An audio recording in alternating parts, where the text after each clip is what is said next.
Luego de allí, vean que para poder construir un presupuesto necesitamos tener a la mano cierta documentación del proyecto y de la empresa, porque de otra manera resultaría imposible o resultaría inválido.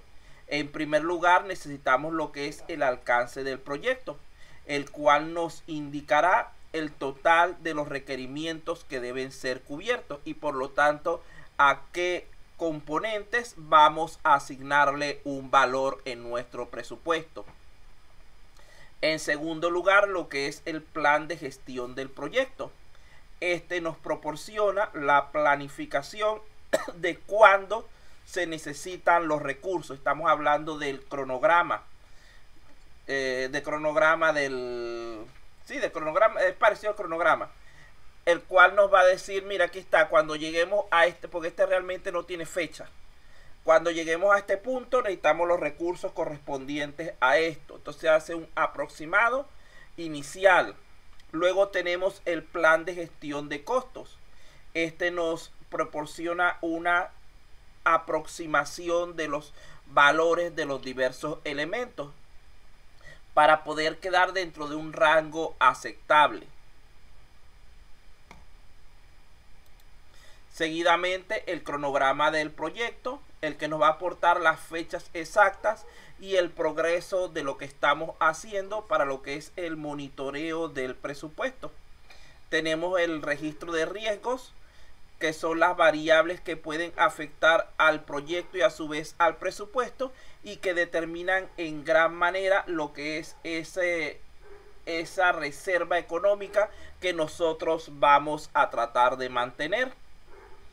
Y finalmente tenemos las cotizaciones reales de proveedores que puedan darnos algún servicio requerido para nuestro proyecto. En el caso de proyectos de software, este elemento final es poco usado. Teniendo ya a la mano toda la información necesaria e identificando los objetivos principales de nuestro proyecto, podemos comenzar a realizar una lista de los recursos necesarios para llegar a obtener dichos objetivos establecidos, así como una lista de aquellos que, aunque nos puedan ayudar en el proyecto, no sean esenciales, a fin de plasmar toda esta información filtrada. Debemos desglosarla en columna que muestre los datos que nos aporten información adecuada. Aquí tenemos lo que sería un modelo de ese listado de recursos generales. Vean que tenemos, por ejemplo, el código del recurso. Se parece mucho a algo que colocamos por allá en la EDT cuando hablamos de recursos, pero este está más completo. Tenemos el nombre del recurso. Tenemos la unidad de medida, por ejemplo, se puede medir en kilogramos, en litros, en metros, etcétera. Y en el caso de recursos humanos se puede medir en días, horas, semanas, hombres o por hora. De todas maneras, de eso vamos a hablar un poquito más adelante. La cantidad requerida, el costo por cada unidad de medida. Vean que esta casilla de aquí está directamente relacionada con esta. Y el monto del presupuesto. El monto del presupuesto no es más que multiplicar esta casilla por esta casilla. Y su resultado lo colocamos acá. Ahí no hay ningún problema. Si queremos ser más detallistas, lo que hacemos es incluir el código de la tarea que está relacionada con ese recurso. Indicando para qué vamos a utilizarlo, así como el costo total de cada actividad también puede ser calculado al final, pero por el momento en este listado vamos a limitarnos a esto. ¿Qué sucede? Que este modelo que estamos presentando aquí es útil para lo que son proyectos industriales, pero no es demasiado adecuado para proyectos de desarrollo de software, ya que sus características distan un poco de lo que en realidad necesitamos. Vamos a ver entonces un modelo un poco más enfocado a lo que necesitamos. Pero antes vamos a analizar la parte de los recursos humanos. Vean que aquí está. Como dijimos al principio, nosotros lo principal que necesitamos para nuestro desarrollo de software es el recurso humano. Por eso es tan importante que nosotros determinemos su costo. Vean que en el caso de esta lista de recursos humanos tenemos el código del recurso, el nombre del recurso, que son valores habituales. Tenemos la unidad de medida. Puede ser por hora, por día, por semana o por mes o por obra. Recuerden que estamos hablando de personas. Entonces son un recurso limitado que además debemos ser cuidadosos con ellos, porque es el único recurso que termina quejándose o tomando actitudes negativas. La cantidad requerida, el costo unitario, el monto en el presupuesto, esos son valores normales. Pero vamos a ver un poco más acerca de estas unidades de medida. Generalmente, y para lo que vamos a hacer, hay para cada unidad de medida, digamos que una equivalencia. Vean que, por ejemplo, cuando hablamos de hora, por lo general en la mayoría de los trabajos se trabaja con hora cronológica, es decir, de 60 minutos, esa hora normal que todos conocemos. Pero en el caso de docencia, capacitación y otros elementos de tipo académico, debería trabajarse normalmente por horas de 40 o 45 minutos. ¿A qué se debe esto? ¿Por qué se contabiliza? ¿Se le paga una hora más corta a alguien dedicado al área académica? Porque recuerden que esa persona que está en el área académica no es que simplemente va a llegar al sitio y va a hacer lo que tiene que hacer. Es decir, dictar su capacitación, dar su clase, su material, sino que implica que él debe preparar previamente en su vivienda, en su residencia, fuera de horas de trabajo, el material que va a presentar. Vean que todavía es poco el decir que va a durar, si es una charla, por ejemplo, de 2 horas, académicas de 90 minutos, es como que muy poco decir que va a durar apenas 30 minutos preparando el material. Lo normal es que se tarde al menos el mismo tiempo que dura la clase, o el doble, a veces hasta el triple en su preparación. Pero imagínense el problema que sería eso para contratar personal para el área académica, si tuviera que trabajar 15 minutos y pagarle una hora completa. Entonces por eso se habitúa a hacerlo de esta manera, que la hora para el punto de vista académico sea un poco más corta, para compensar, para retribuir en algo ese tiempo de preparación externo que necesita.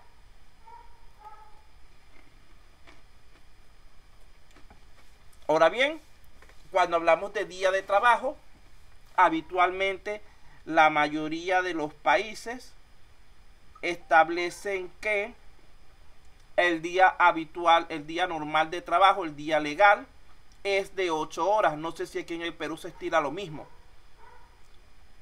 porque hasta ahora yo no he conseguido ningún trabajo de 8 horas. Todos son de 12, 14, 16 horas.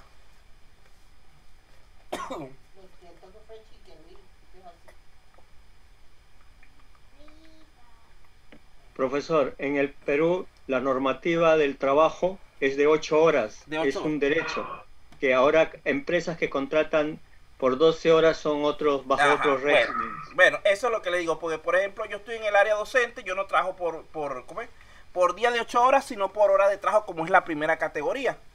Pero a nosotros nos asignan como que fuera hora cronológica. Pero en otros trabajos que tuve antes que esto, aquí en el Perú, se trabajaba por lo menos 12 horas. Entonces lo que quería era saber eso precisamente, porque no conozco todavía lo que es la ley aquí en el Perú.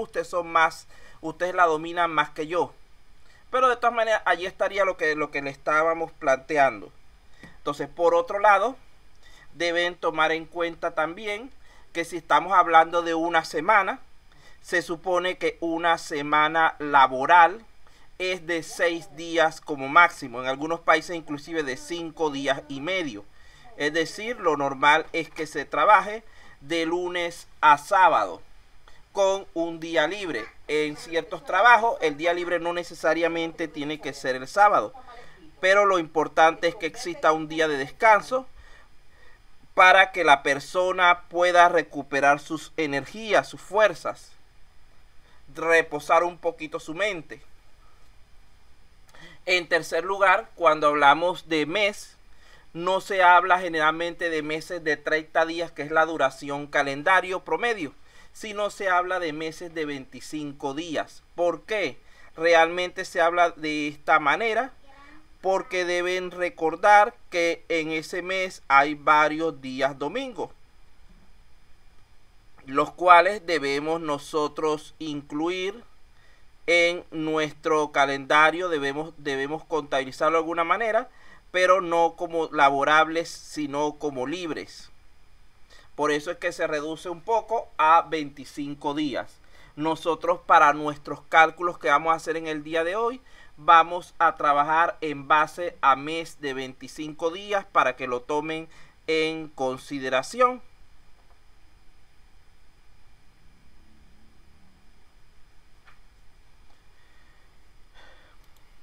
Seguimos entonces. Aquí tenemos entonces una imagen que representa un presupuesto general, es decir, el de una empresa cualquiera dedicada a lo que es la parte industrial. Fíjense que están prácticamente la mayoría de los elementos de los que estamos hablando hasta el momento para el término industrial, basado en lo que son los costos directos. Vean que los costos indirectos los muestra como un porcentaje, y la reserva de riesgos también es otro porcentaje. Entonces allí tendríamos nuestro ejemplo de presupuesto general. Esto es como para una empresa cualquiera. Ahora bien, cuando se trata de presupuestos para desarrollo de software, debemos considerar otros aspectos específicos que ya hemos nombrado, como por ejemplo tendríamos el siguiente modelo sencillo, porque estoy haciendo modelitos simplificados para que tengan solamente una idea. Allí está nuestro presupuesto de desarrollo de software que estamos ejemplificando. Fíjense que en este caso tenemos, basándolo en lo que sería la parte de el recurso humano, donde por ejemplo tenemos los 8 cargos de lo que hemos hablado desde el principio de nuestro pequeño proyecto. Y dentro de estos 8 cargos, cada uno tiene asignado un costo diario. Este costo diario nos lleva a calcular un monto. Ese monto es mensual. Al estar basado en una jornada de 25 días al mes, ¿cuál sería el monto para el líder del proyecto al mes?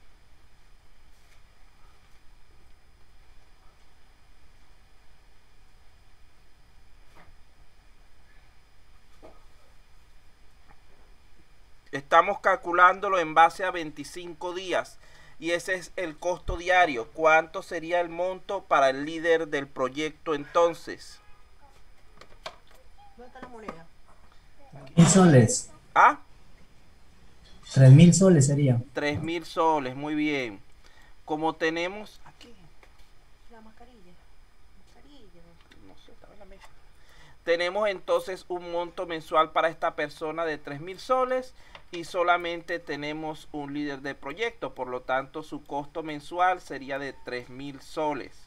Hacemos lo mismo con el analista. ¿Cuánto es el monto mensual para el analista? 1.250, profesor. 1.250, 1.200.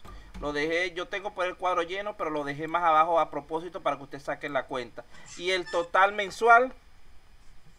2.500. 2.500. Y así podemos ir llenando todos los demás. Por favor, me van indicando los valores correspondientes. El administrador de base de datos. 2.000. ¿Cuánto? 2.000. 2.000. Sí, dime, estimado, he visto ahí que nos pagó la orden. Sí, profe, La 2000 persona soles. que tiene por ahí el audio encendido, por favor, vamos a silenciarlo un momento. Muy bien, aquí sería 2000 de nuevo. Lo que es el programador, 2250.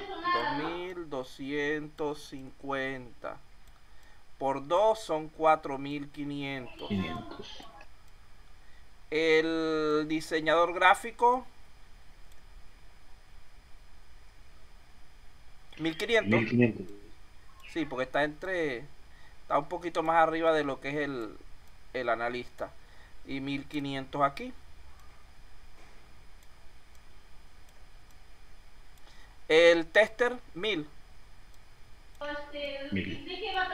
1000 soles, profe. 1000. Vamos, solamente son montos que estamos inventando, recuerden, para hacer nuestro análisis académico. Esos montos, y estoy hablando en dólares para que no se vea tan bajito. Entonces, ¿cuántas personas tenemos que conforman nuestro recurso humano? ¿Cuál es la cantidad? ¿Ah? 8, profesor. 8, porque acuérdense que hay algunos que son de a 2 para el mismo cargo. ¿Cuánto es el total de esta suma?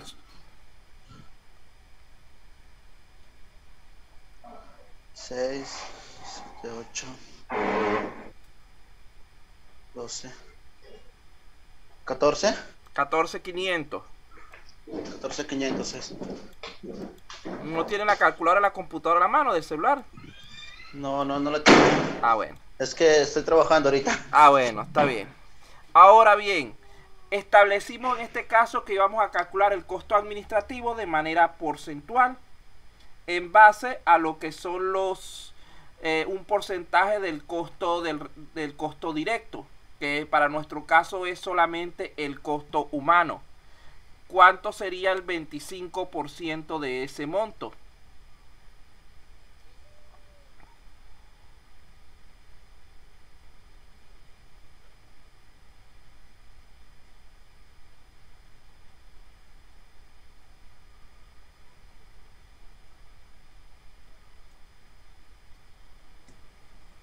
$3,625. 3,625. Y al final añadimos un 13%, creo que era 12,5 exactamente, pero yo dije 13, para lo que es la reserva de riesgo. Después lo calculan. Lo importante es que el monto del total general nos va a dar 20,000.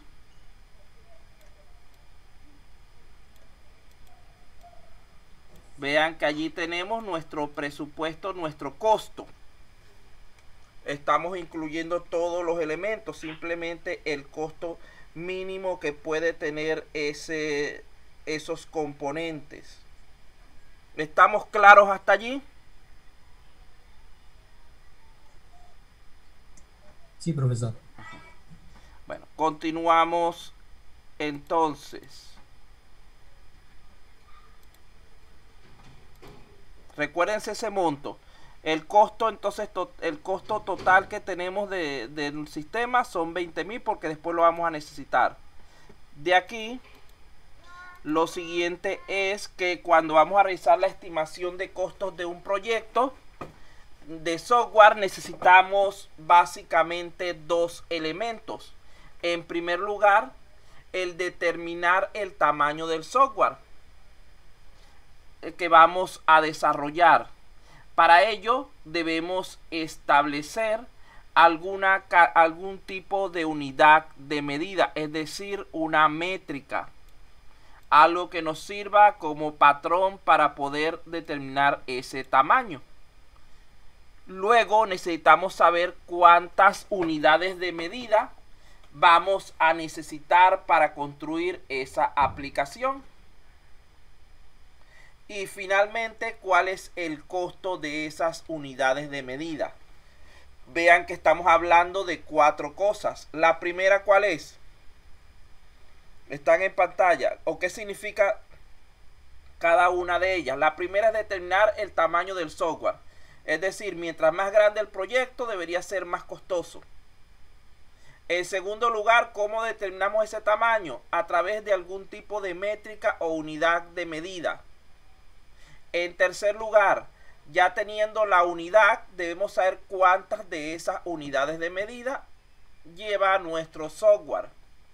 Y luego, cuál es el costo que le vamos a asignar a cada una de esas unidades.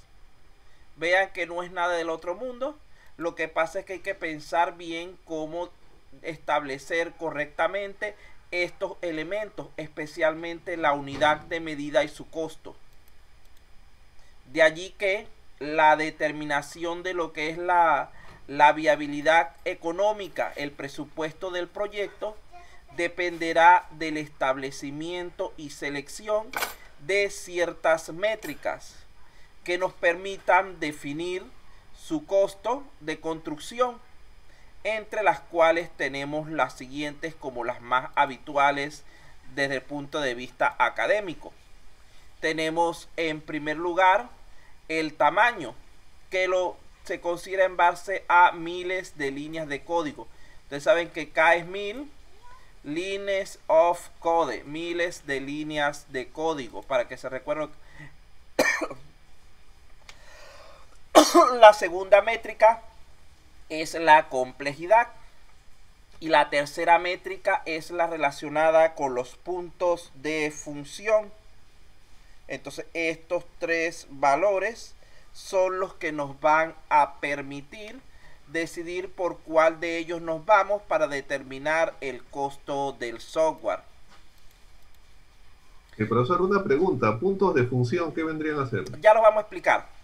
Ya, gracias. Vamos a explicarlos de uno en uno para no adelantarnos. Entonces, vamos a hablar primeramente de lo que es el tamaño. Fíjense lo siguiente. La primera forma que se usaba para determinar el costo de un software era su tamaño. Este se establecía en base a la cantidad de líneas de código requeridas para su construcción. Actualmente no se considera esto adecuado porque recuerden que estamos en una época de optimización, donde mientras menos líneas de código tenga la aplicación, mejor.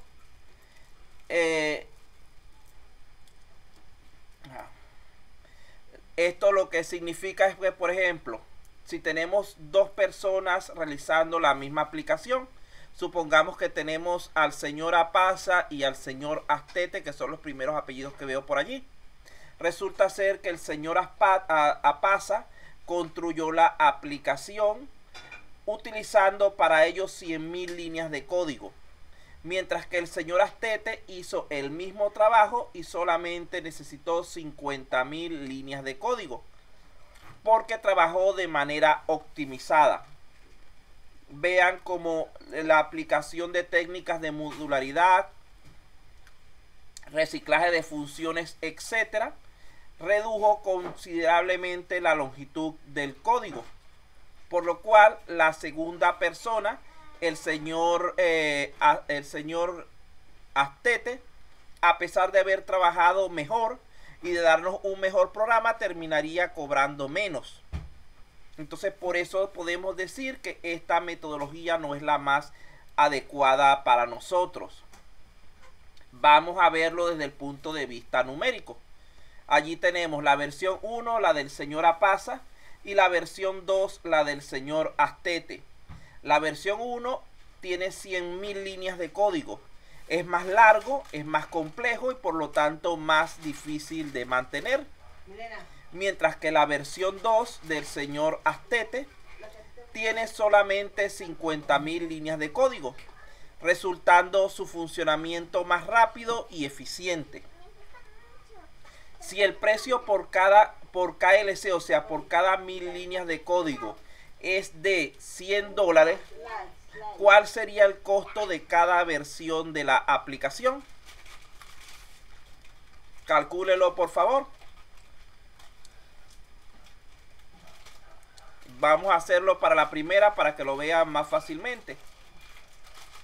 Allí está, para la versión 1 tenía 100.000 líneas de código. Lo divido entre 1000 porque no necesito líneas de código sino miles de líneas. Y lo multiplico por 100, que es la tarifa por cada 1000 líneas. Esto nos daría un costo de la aplicación de 10.000 soles. $10.000, perdón. Repito, estos son valores inventados. no es que eso es lo que va a cobrar por esa aplicación en el campo, en la vida real, sino solamente es para nuestra explicación. Ahora bien, hagan lo mismo con la segunda versión y díganme cuál sería el costo.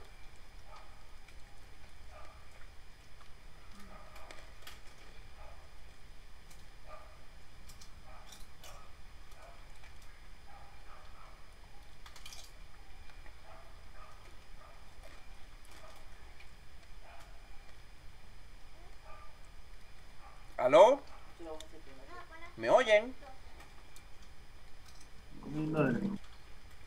¿Cuánto sería entonces el resultado para la segunda versión? 5.000, profesor. 5.000. Oye, lo que quiero es que participen. Por eso es que me estoy esperando tanto. Ahí está. Profesor, 5.000. ¿Cuál sería entonces nuestra conclusión al respecto?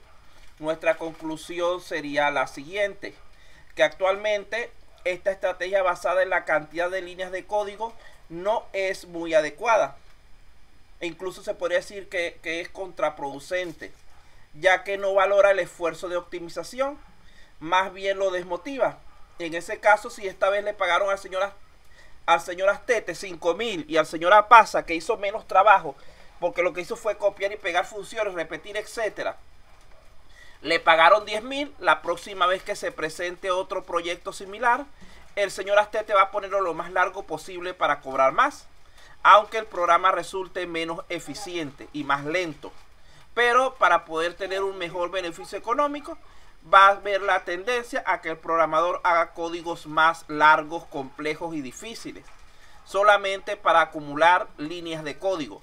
Por eso es que esta metodología ya no es usada en la actualidad, sobre todo desde que aparece lo que es la programación orientada a objetos y la programación modular, donde se exige, se fomenta la reutilización del código. Si tengo una función que la uso 100 veces durante el programa y tiene 100 líneas, sería, imagínense, 10.000 líneas de código. Pero si yo utilizo reutilización, la convierto en un elemento independiente y luego solamente algo llamado, tendría solamente 200 líneas de código, un llamado por cada una de las 100 oportunidades y una función completa. Entonces vean cómo se reduce bastante. De 100.000 a 200 líneas, imagínense lo que pierde de dinero esa persona. De 10.000, perdón. Entonces por eso es que no se puede favorecer, no se puede animar a que trabajen de esta manera para calcular el costo. Ahora bien, esta es la primera estrategia, la cual, como ven, queda de momento descartada. Vamos con nuestra segunda estrategia.